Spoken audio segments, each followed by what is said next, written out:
মই তেজপুৰলৈ গৈ আছো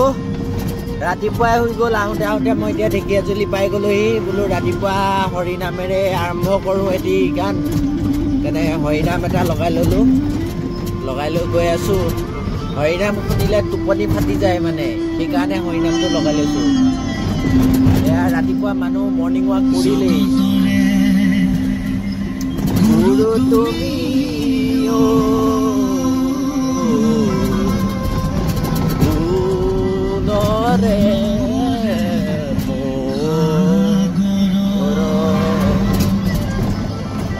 কুকুম্বৰৰ পুত্ৰ তুমি শ্ৰীমন্ত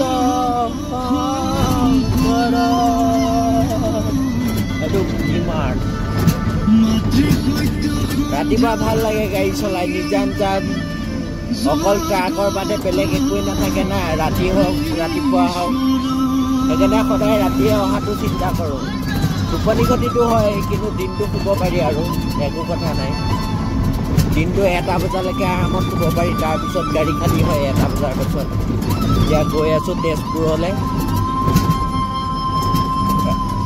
ৰাতি মানে মোৰ বহুত কষ্ট হ'ল আজি কাৰণ মোৰ লোড লৈ আহি থাকোঁতে ৰোডত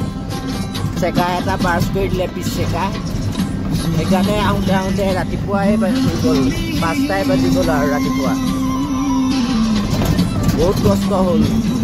গাড়ীত জেক নাই লিভাৰ নাই হুইল ৰেঞ্চ নাই একোৱেই নাই ওপা টোপা গোটাই পেলাই খুলি পেলাই স্পিয়াৰ টায়াৰ লগাই আহি আছোঁ কিন্তু স্পিয়াৰ টায়াৰটোও ভাল নহয় সেইটো ৰিংটো ফটা যেন তেন তেজপুৰলৈ আহি আছোঁ সেইকাৰণে চাওক 40ও নোখোৱা নাই 30 আহি আছোঁ বহুত লাহে লাহে উপায় নাই আৰু